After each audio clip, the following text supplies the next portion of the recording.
Good afternoon, and thank you for staying around to answer our questions. I have two. First of all, would you give us what logic went into your decision to both buy and sell McDonald's? And my second question goes to a term that you've used.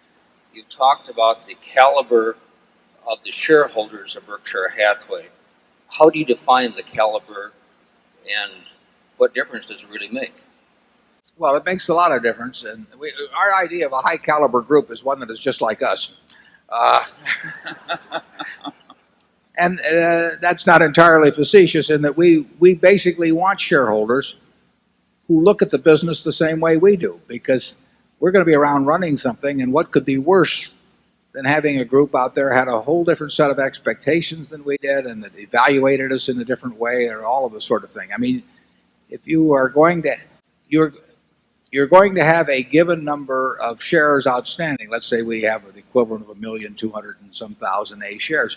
Somebody's going to own every single share. Now, would you rather have them owned by people who understand your business, who understand your objectives, who measure you the same way you do, who have similar time horizons, or would you rather have the reverse? It makes a real difference over time to be in with people that are compatible with you.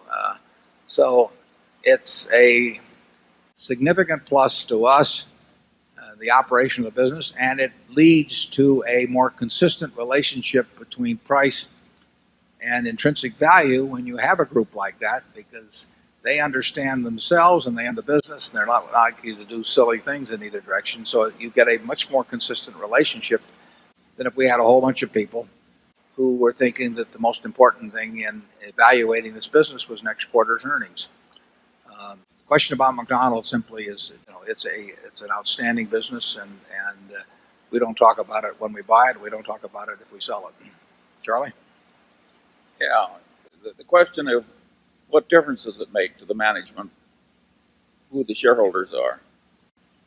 Well, if you are into what I call trustee capitalism, where the shareholders aren't just a faceless bunch of nothings,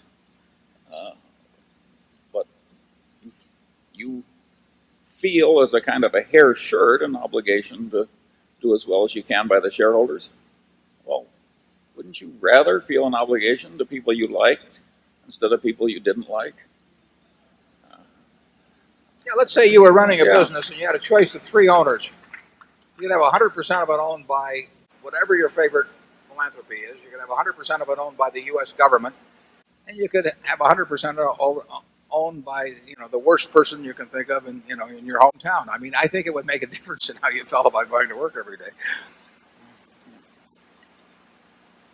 Number 9.